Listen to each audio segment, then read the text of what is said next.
to our concierge about press who wanted to come. Is that true? Yes. Who are you expecting? Because I only had your 4 names. Oh no. Just his wife, we want his wife come to take the picture. Yes. Okay, I see. No, it's okay. Yeah, but so I didn't know about that. So that's okay. Why. I should have sent the name anyway, but no, I always need all the names before, because we have quite strict rules regarding access to our premises. Thank you very much. And this is Oh, yours. Okay.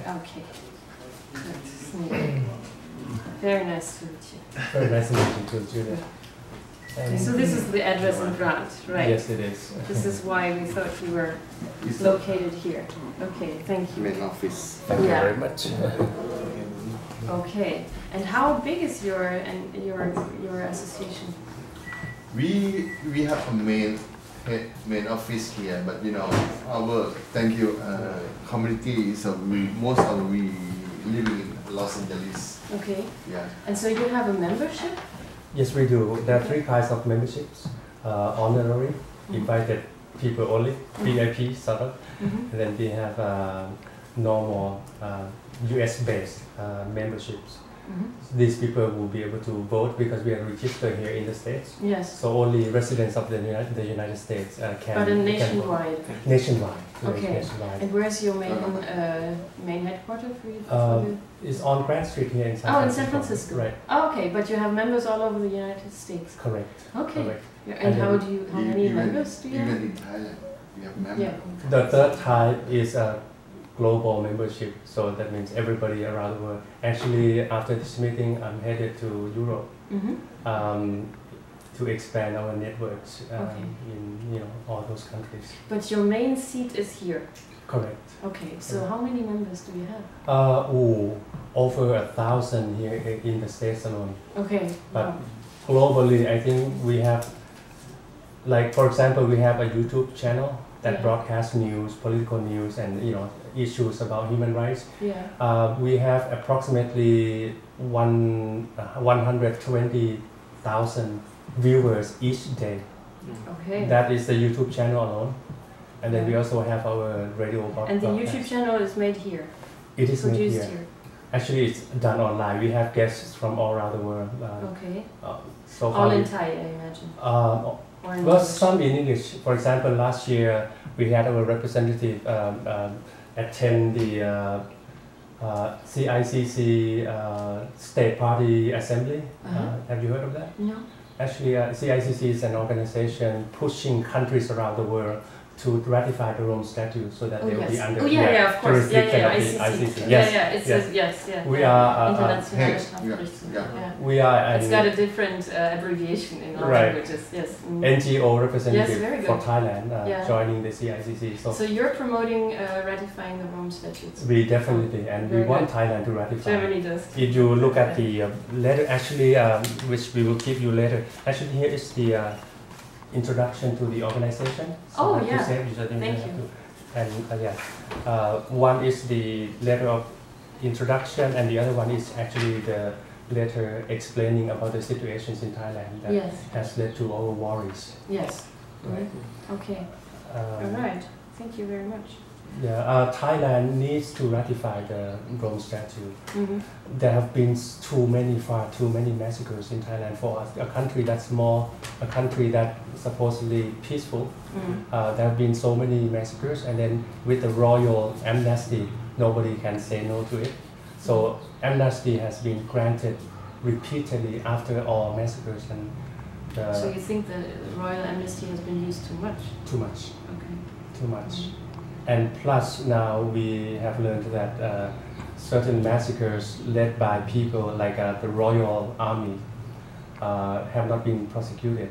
The massacre in 2010, I guess you probably are well aware of.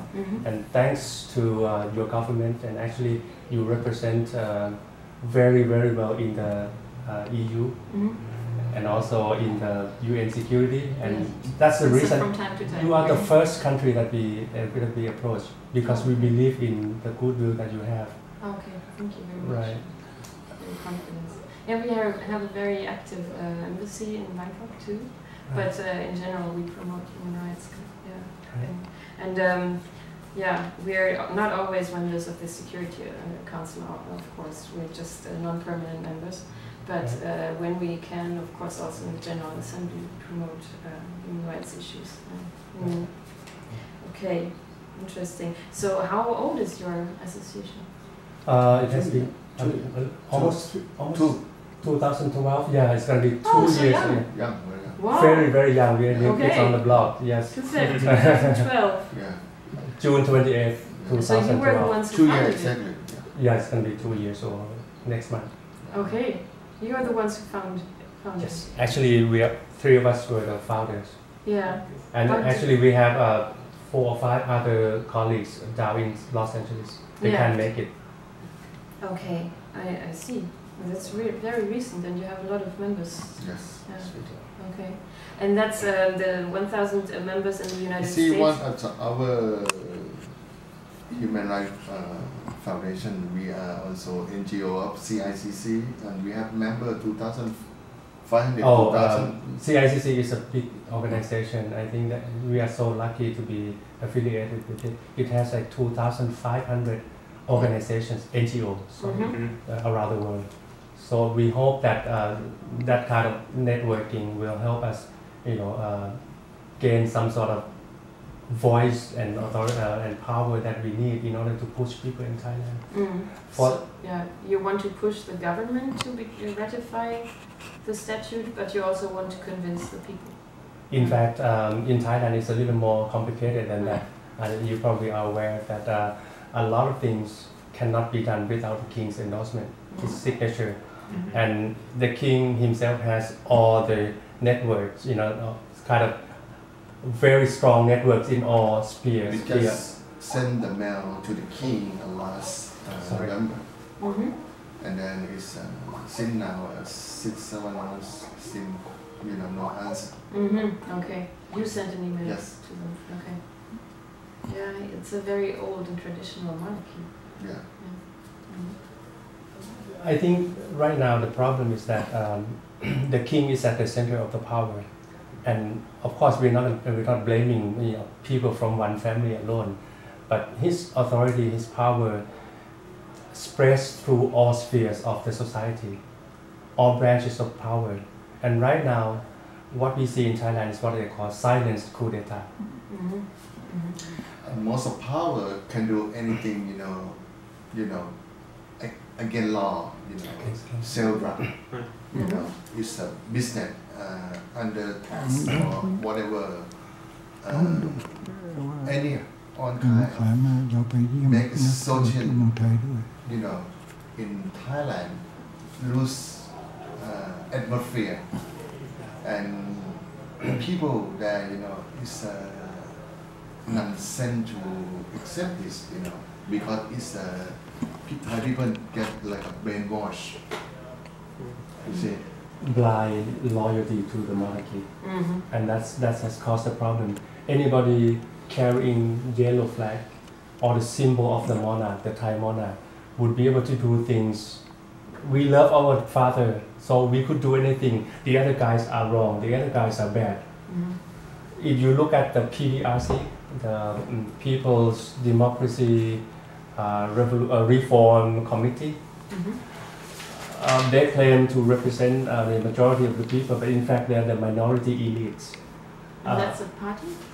It is a movement of the people, yes. The middle class people.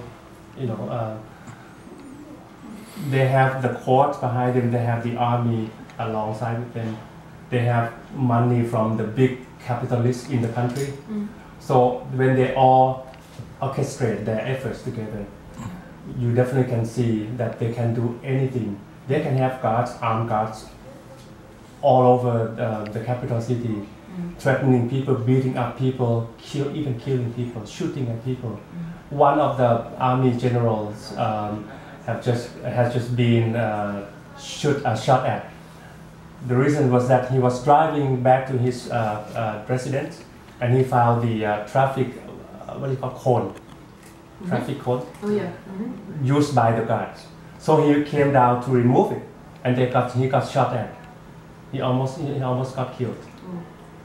Army general. Well, since the army is also along the same side with the PDRC, so nothing happened as a result. So it's becoming really messed up. Yeah. The rule of law is virtually totally damaged. The sense of security and confidence in the authority in the country, the government, has been slashed. That's kind of sad. Have you been to Thailand? I have, yes. On the surface, Thais are very peace-loving, I would say, friendly, very hospitable. But it's according to the law, say divide and conquer, divide and rule. That's what's happening in Thailand. They create the nation's enemy, which is the Chinawatra. They are corrupted, and how can a corruptive government be so much loved by people? How did people get so hopeful when that person was in power? And now the man is outside of the country. His sister comes into power. They still think that this is a bad girl. And you look at Jinglak Shinawatra, she doesn't look like a bad person. If she ever did anything wrong, prosecute her through the courts. Use the system. But the problem is the system has been manipulated by the royalists.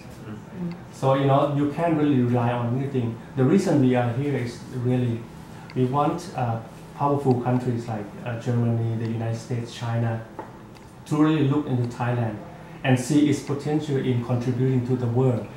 Peaceful Thailand, prosperous Thailand can bring about a lot of positive changes in the region and global. It can feed the world. It can be a good example where economy and democracy can go hand in hand, smoothly.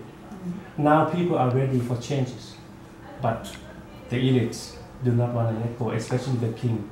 The thing is, something a little deeper is that it's not only the king that wants to hang on to the power.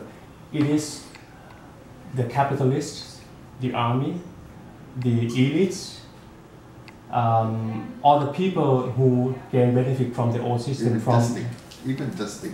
The judges, because they gain access to power and benefits by being attached to the monarchy, so they don't want to let go.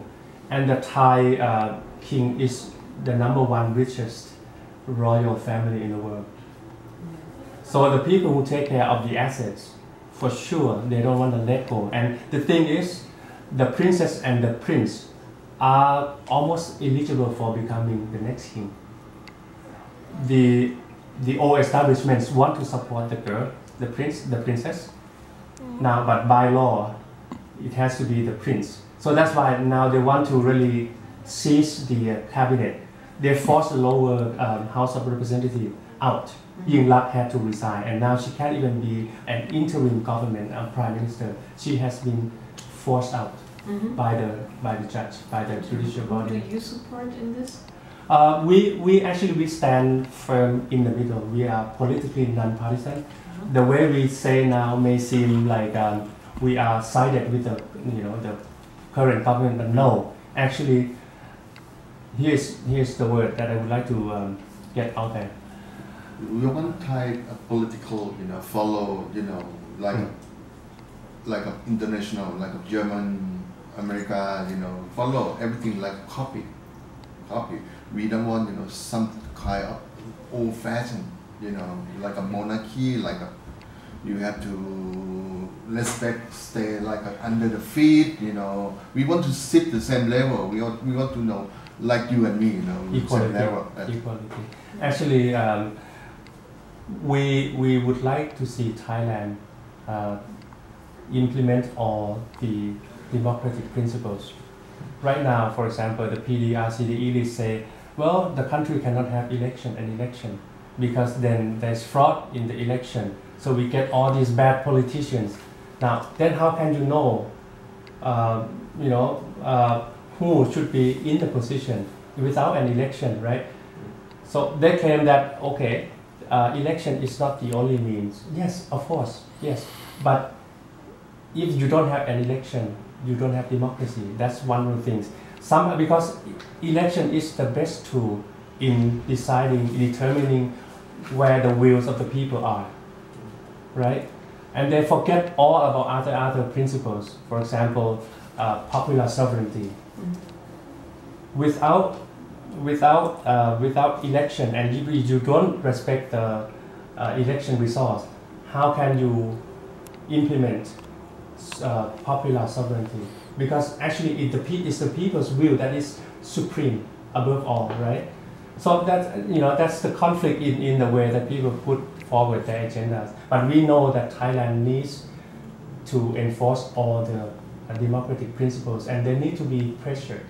Right now we can't do that because the people who have too much power associated with or connected with the palace can do anything against the law. When the guards, PDRC guards, came out of Bangkok shooting at people, abusing the rights of the people, the police were not allowed to even carry the weapon for fear that when a person is dead or is injured, the government would be forced to leave, to be ousted. So the rule of law is broken. Now, okay, talking about politically non-partisan.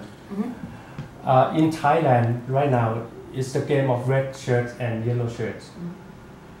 Thais cannot talk reasons. And it's really, really difficult for them to compromise. Now, the reason we established the Thai Alliance for Human Rights 2 years ago was because we thought there must be a common language that brings people together. And that language is not the political language. It has to be human rights language. Because after all, human rights principles are above and beyond, or maybe twins of the human rights, of the democracy, right? Human rights, equality, respect for the rights that other people have, the freedom that they have, and that goes hand in hand with democracy. But at least when we talk human rights language, we are not talking about the conflicts that people have. Of course, we do need to address all the conflicts, but with the language about human rights, we don't affiliate ourselves with the red shirts and the yellow shirts. But the thing is, whenever we appear in public talking about democracy and human rights, we tend to be to be seen as siding with the red shirts. Why? Because red shirts are people who fight for their rights, who have been oppressed. And the other side, they use all their powers in undemocratic and abusive ways. And you don't have to believe us. The statements that we have here, I think right now, international new reporters have revealed the complexity of all the problems, and they point the fingers toward the old establishments. Okay, so what is the content of the letters you have brought? You can open and you can have that. We would like, I can read the final part if you would like me to. And this is for the Chancellor? Yeah, for the President and the Chancellor. Okay.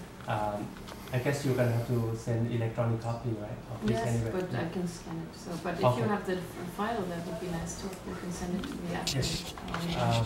I can even send electronic copy to you later if you would like me. Yeah. The final, I can just keep that. The final part, what do we need from this? I think that should be in the final paragraph. Thailand is on the brink of becoming a failed state and having a subsequent civil war unless efforts are made domestically and pressure is sent from the international community. If you have been to Thailand, you should probably know very well of its potential and apparent contributions to the world.